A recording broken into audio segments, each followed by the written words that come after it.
Je pense que vous connaissez cet objet. Qui est capable de réaliser, simplement, un 4 faces, ce Rubik's Cube? J'étais capable. Ok. Est-ce que vous avez déjà réussi à le faire? Oui. D'accord. Et vous avez une idée du temps pour ceux qui ont réussi à le faire? Combien de temps vous vous mettez? Très long. C'est-à-dire? Plusieurs heures. Plusieurs heures, ok. J'ai réussi en 3 minutes. En 3 minutes, ok. Vous avez une idée du record du monde pour un 4 comme ça, pour un 4 faces? Enfin, 4 faces, avec 4 blocs. Une dizaine de secondes. Il y en a des modèles de compétition qui roulent très vite. C'est ça, ok. Donc, je prends un modèle de compétition qui va très vite, ce serait?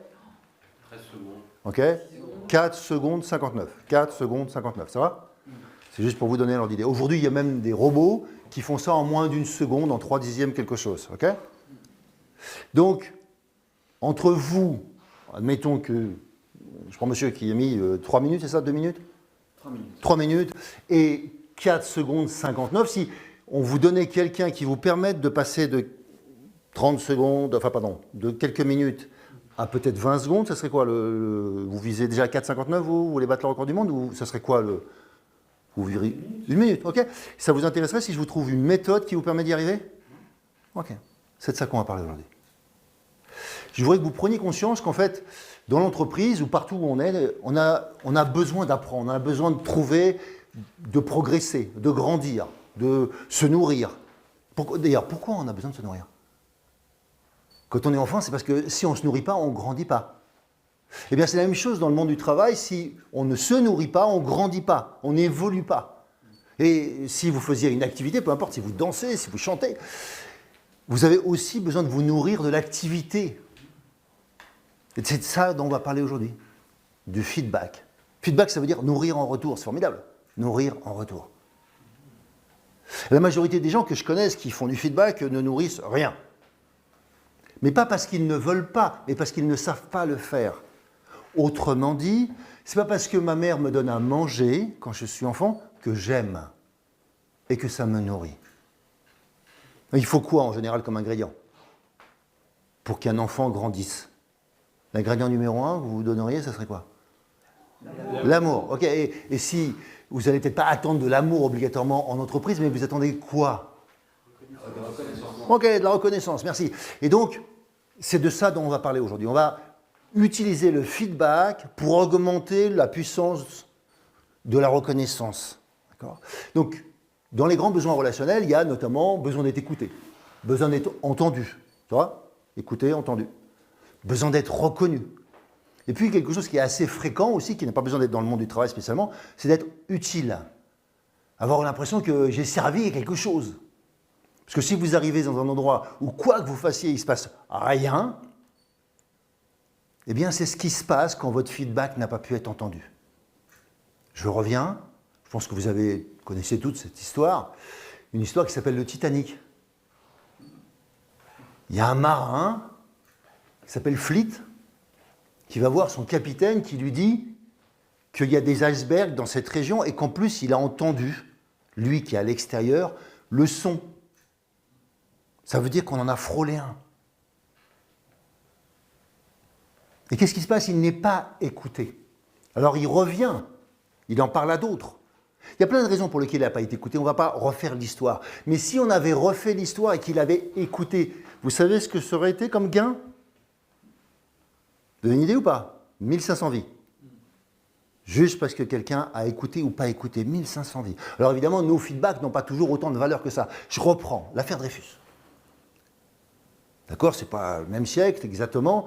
Ce n'est pas exactement les mêmes genres de situations. Mais il y a un type qui va faire 11 ans dans un bagne. Ça va? 11 ans dans un bagne, déporté, tout seul sur une île, l'île au diable. Parce qu'il y a une erreur judiciaire. Parce qu'on n'a pas écouté un mathématicien qui s'appelle Henri Poincaré et qui dit qu'il y a des choses pas possibles. Et qu'il dit aux autorités. Et qu'il y a une sommité. Ce n'est pas quelqu'un d'inconnu. Mais il n'est pas écouté. Qu'est-ce qu'il connaît à l'espionnage militaire? 11 ans de déportation. Je reprends un troisième cas, la crise des subprimes. Il y a un économiste connu qui informe un certain nombre de journalistes, qui informe un certain nombre de banquiers, qui informe un certain nombre de ses confrères pour dire il y a une bulle, elle va exploser, voilà les conséquences. Il n'est pas écouté. Pareil, le minimum qu'on peut lire dans les chiffres, c'est 10 000 personnes ruinées aux États-Unis en 6 mois. 10 000 personnes ruinées en 6 mois. Alors si on compte ce qui s'est passé depuis, je ne sais pas exactement combien se monte ce chiffre, mais il est nettement supérieur à ça. Donc je suis en train de dire 1500 vies, 11 ans de déportation, 10 000 personnes ruinées, et ils auraient juste pu éviter tout ça avec du feedback. Alors pourquoi ça ne marche pas? Parce que je me suis posé la question, parce que c'est tellement évident que le feedback devrait être présent. Pourquoi on n'écoute pas? Alors il y en a qui me disent, en France, tu sais, on est critique.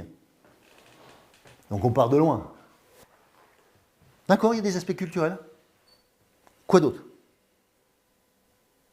Vous avez une idée? On ne prend pas le temps.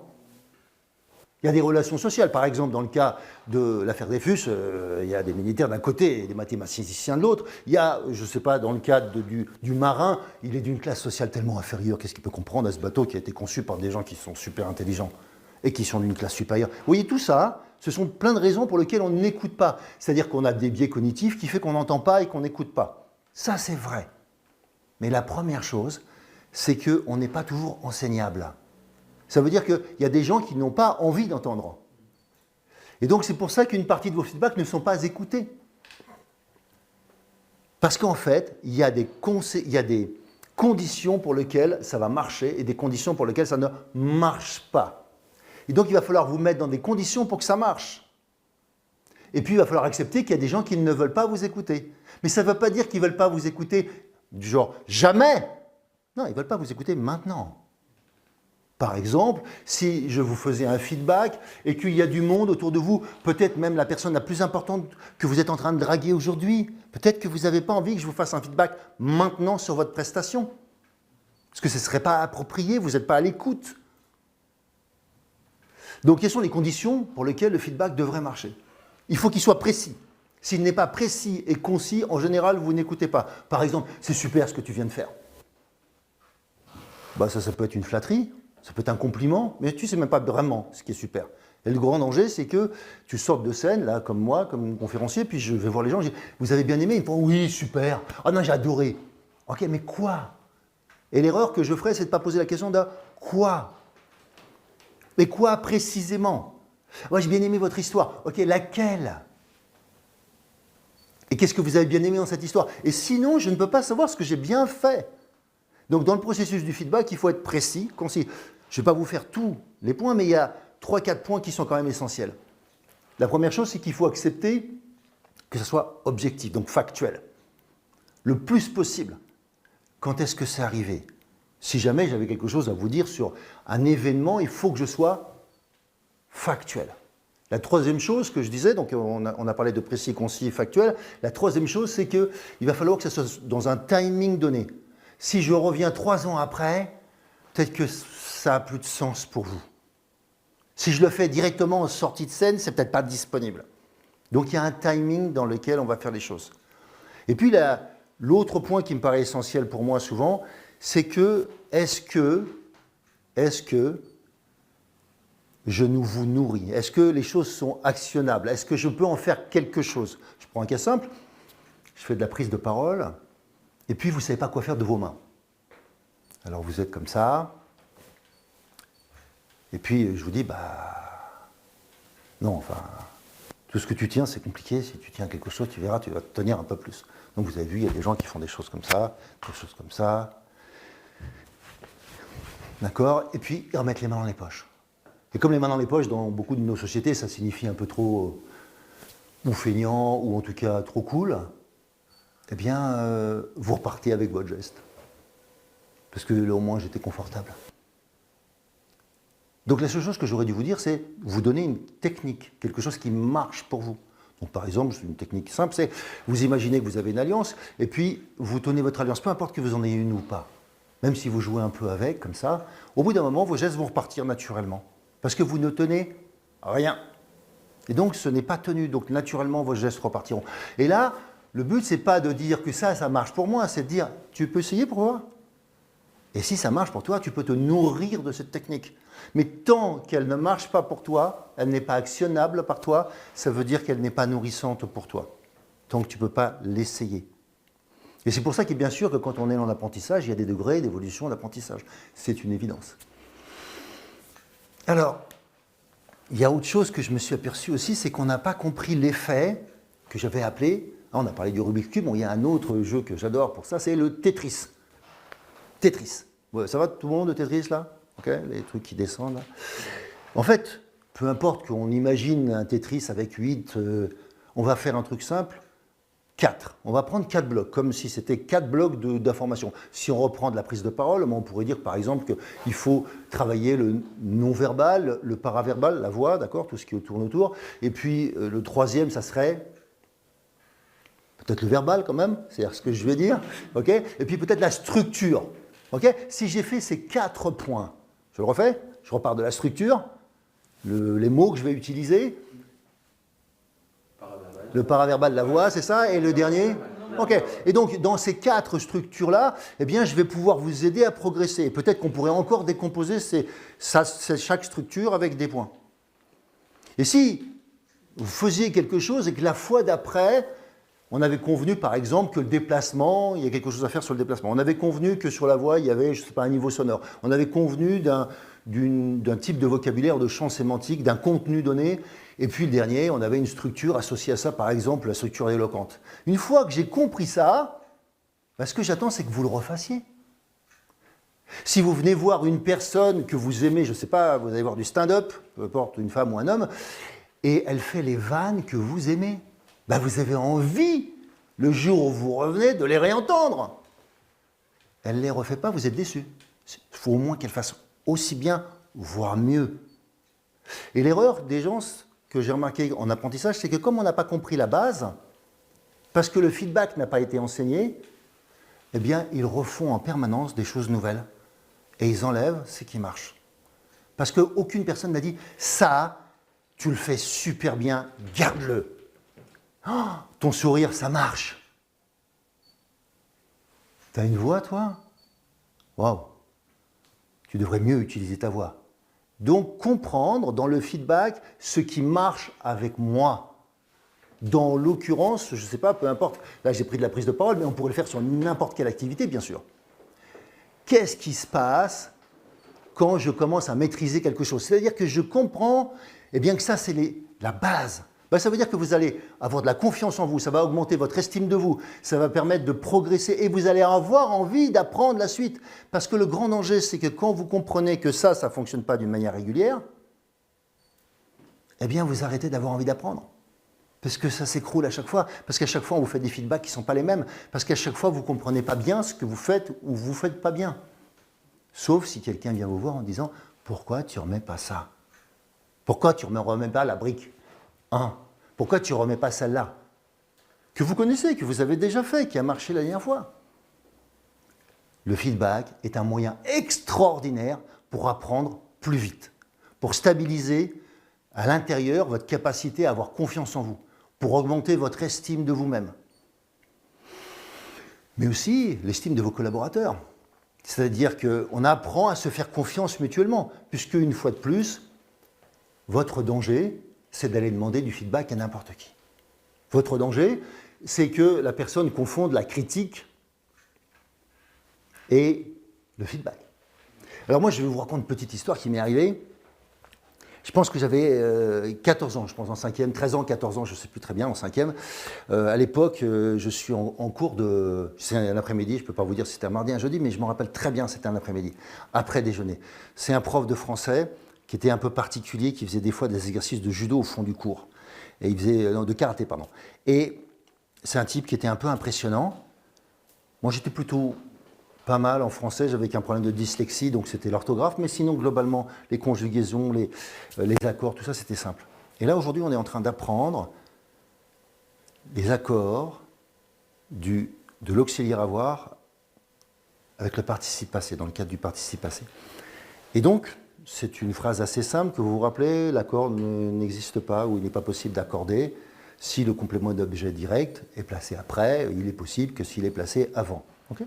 Et dans cette phrase, il y a le mot auxiliaire. Et moi, je répète la phrase qui me demande une fois, deux fois, trois fois, quatre fois, cinq fois, six fois, sept fois, huit fois, neuf fois. On va jusqu'à 40. Pendant 40 fois, je vais répéter cette phrase en croyant que je la dis correctement. Mais je ne mets pas le mot auxiliaire, je mets le mot verbe, avoir. Et pendant 40 fois, il va me redire la phrase et je ne vais pas entendre auxiliaire, je vais entendre verbe. Et je vais redire verbe. Je suis plutôt un bon élève, j'ai l'impression que je suis un idiot. Puis je passe de l'idiot à je suis perdu. Je suis humilié. Heureusement, je ne me rappelle même pas si c'est un ami, mais quelqu'un dans la salle me sauve et finit par dire Hervé, auxiliaire, avoir, auxiliaire, avoir. Et là, j'entends que je ne dis pas auxiliaire, avoir. Aucunement dans ma phrase, il y a auxiliaire. Donc, je comprends que je dois mettre le mot auxiliaire. Et finalement, à la 41e, j'ai mis la bonne phrase. Et là, le prof m'applaudit pour me dire quelque chose que je ressens comme « Enfin, crétin, tu as compris ». Je retourne à ma place. Et aujourd'hui, j'ai bientôt 60 ans. Donc, ça fait plus de 45 ans que je fais cette faute, que je continue à ne pas savoir appliquer. Je suis obligé de réfléchir. Les trois quarts du temps, je demande à ma femme de me relire. J'ai tellement été marqué par cette humiliation que 45 ans après, je ne suis toujours pas bon. Même si je connais la règle, je suis obligé j'hésite. Je me la répète. J'évite des fois le verbe avoir, l'auxiliaire, d'accord, pour être sûr de ne pas faire la faute. C'est ça qui se passe pour chacun d'entre nous. Chacun de nous a une histoire, elle n'est pas obligatoirement comme la mienne, mais chacun de nous, on a eu des critiques fortes. Chacun de nous, on a eu des humiliations. Chacun de nous, on a eu des gens qui voulaient nous aider, mais qui ne nous ont pas aidés. Cette personne voulait m'aider. Je ne crois pas qu'elle ne voulait pas m'aider, sauf qu'elle a juste réussi à m'humilier avec sa pédagogie. Et donc, ce que je vous propose, c'est de changer de pédagogie. Et ça marche bien sûr avec vos enfants, ça marche bien sûr avec vos parents si vous êtes plus jeunes, ça marche aussi avec vos collègues, ça marche avec tout le monde. Et si vous prenez conscience que ce modèle existe naturellement dans la nature, je vous donne juste un exemple. Pour ceux qui me connaissent, vous savez que je suis particulièrement fanat des arbres. Si vous allez en forêt, au moment où il y a les cerfs qui sortent, eh bien, il y a une saison particulière dans laquelle ils vont se nourrir des écorces des arbres. Et il y a quelque chose d'assez formidable qui se produit entre cette espèce, les cerfs, alors on pourrait prendre les biches, bien sûr aussi, okay, les cerfs ou les biches, et les arbres. Les premiers arbres qui vont être mangés, je parle des écorces, par ces cerfs, vont informer les suivants de ce qui est en train de se produire. Et au fil des kilomètres, de la distance, même pas des kilomètres, des dizaines de mètres, des centaines de mètres, les arbres qui suivent, qui sont de la même espèce, vont tous changer de goût. Ils vont produire plus de tanins. Ils vont produire une forme de poison, pour, même pas poison dans le sens tuer, mais juste repousser l'animal. Et donc, les autres arbres auront appris du premier. C'est un processus qui s'appelle le loop-back, qu'on peut trouver dans d'autres systèmes, d'accord, okay, dans l'informatique, dès qu'on a une boucle de rétrocession. Ça veut dire qu'il y a une boucle de conscience. L'intérêt du feedback, c'est qu'il nous permet de prendre conscience que je croyais bien faire ça et que je ne le faisais pas bien. Ou que je le fais bien, mais je peux le faire encore mieux. Ou encore, que ce qui marche avec mon public, c'est plutôt ça ou plutôt ça. Donc, une forme très simple de feedback que je vous propose, c'est 2 points qui marchent bien et un point d'amélioration. J'ai bien dit un point d'amélioration, je n'ai pas dit une critique. Il n'y a pas de critique positive ou de critique négative qui tiennent dans le feedback. Ce ne sont que des critiques, ça va? C'est un autre format.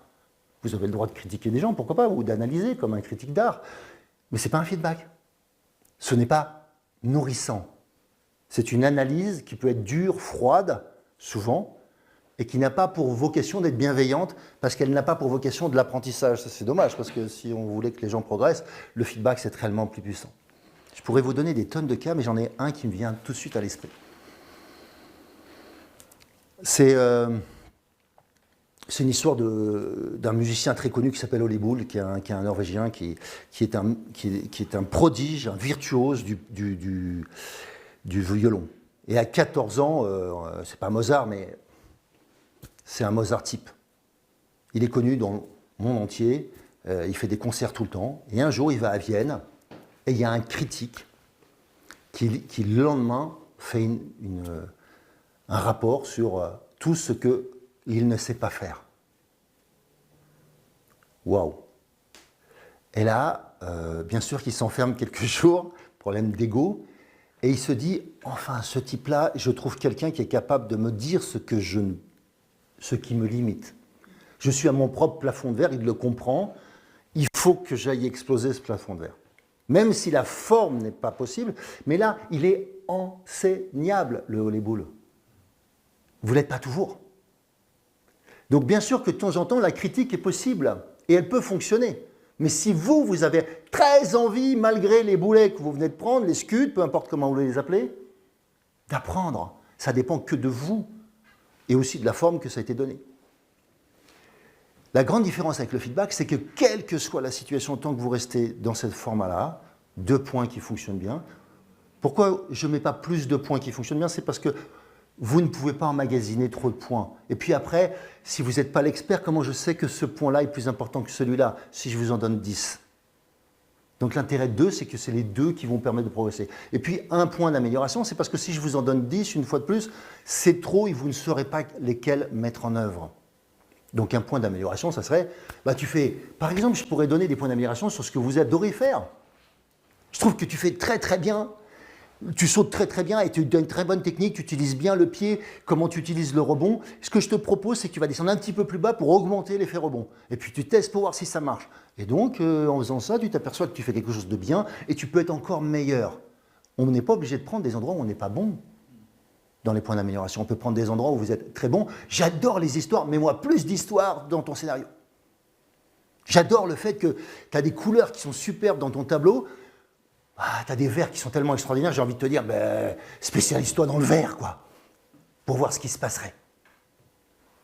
Et on ose peu aller dans ce registre. Alors, si j'essaie de un petit peu résumer tout ce qu'on vient de dire, ce que je viens de dire. Le feedback, c'est un cadeau. C'est un cadeau que vous faites aux autres, mais bien sûr, on n'est pas toujours capable de recevoir un cadeau. Okay, il faut accepter ça. Je veux te faire un feedback, tu n'as peut-être pas envie de le recevoir. Donc, je dois vérifier que tu as envie. Est-ce que je peux vérifier que c'est le bon moment? Je peux vérifier que tu es enseignable? Je peux vérifier que... Mais surtout, je devrais savoir si moi, il est précis, s'il est concis. D'accord? Est-ce qu'il est factuel? Est-ce que c'est seulement mon avis? Et à ce moment-là, je devrais peut-être mettre des guillemets sur le conseil que je donne, si c'est un conseil. Mais le feedback n'est pas un conseil, c'est des points d'amélioration et surtout, c'est des points qui marchent bien. Processus du Tetris. Si je veux continuer, je veux vous rappeler que vous donnez du feedback pour faire grandir. Et pour faire grandir, il faut nourrir. D'où l'intérêt de faire du feedback.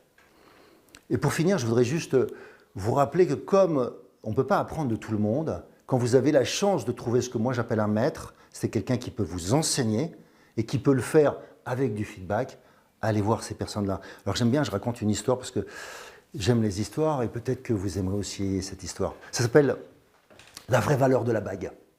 Alors, puisqu'on a une communauté marocaine aujourd'hui, je vais profiter, on va le situer à Fès. Ça va, Fès? Okay. Et c'est dans un souk, et juste à côté du souk, il y a une grande maison. C'est là qu'habite le maître, justement. Lui, il enseigne de la sagesse. Il est connu pour ça. Et ce jour-là, il y a un de ses élèves qui arrive, tout excité. Il dit, maître, j'ai plein de problèmes, en fait, personne ne m'écoute. D'accord. Et en fait, ce matin, j'ai été voir, et puis il commence... Alors le maître lui dit, je suis désolé, mais je crois que moi aussi, je n'ai pas le temps. Ah non, oui, ça continue. C'est ce que je dis, personne ne m'écoute. Le maître lui dit, alors,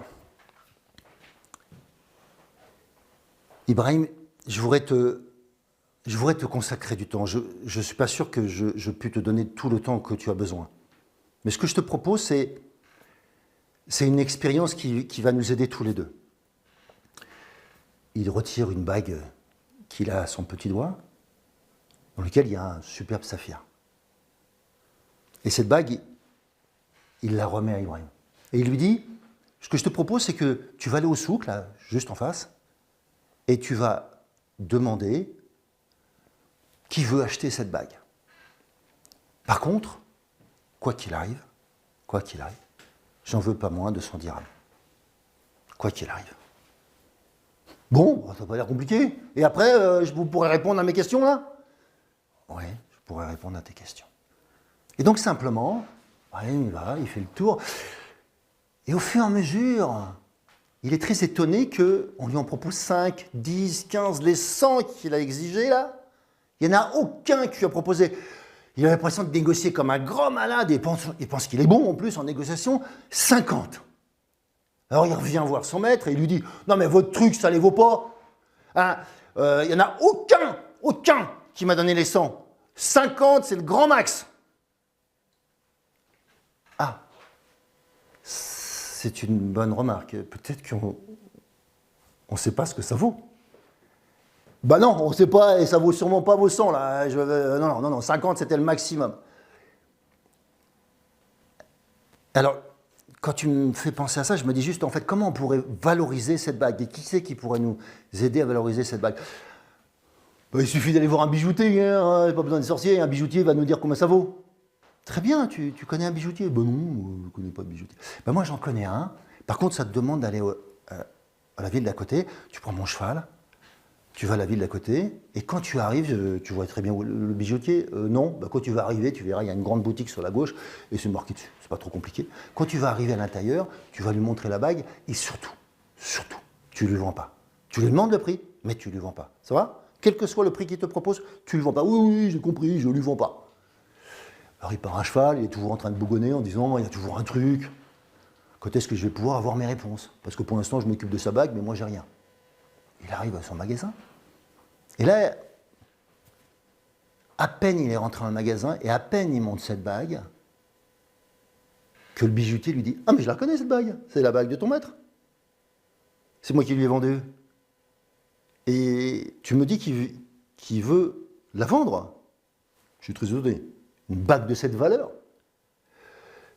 L'estimer. Ah, alors, j'en sais rien, je dirais, allez... 200 000 dirhams. 200 000 dirhams, je ne voulais pas m'en donner 50. 200 000 dirhams. Oui, enfin, si ton maître, il n'est pas pressé, bien sûr que je peux lui obtenir 500 000. Il est complètement effaré. Il reprend le cheval, à fond, il arrive, il court, il va voir son maître, il est super excité. 500 000, il est prêt à m'en donner 500 000. Enfin, 200 000, si vous voulez tout de suite, j'y retourne. À ce moment-là, il reprend sa bague et il la remet à son doigt, pas du tout pressé pour la vendre, bien semble-t-il, et il lui dit « Qu'est-ce que cette histoire t'apprend ?» Eh bien, qu'il ne faut pas faire confiance aux gars du souk. Oui, on pourrait dire ça. Et quoi d'autre? En fait, que pour estimer la valeur des choses, il faut trouver des gens qui sont experts ou qui s'y connaissent. Alors, qu'est-ce que tu as à demander à tout le monde? Qu'est-ce que tu es, qui tu es, quelle est ta valeur, alors que tu dois juste trouver des gens qui sont capables de t'enseigner, des gens qui sont des maîtres et que tu peux écouter. Alors à quel moment, nous, dans la vie, on va voir n'importe qui pour obtenir n'importe quoi? Je vous propose sur ce de vous rappeler les gens qui sont capables de vous enseigner. Et s'il y avait une possibilité pour que le feedback vous apporte quelque chose, je vous souhaite d'extraordinaires feedbacks. Merci.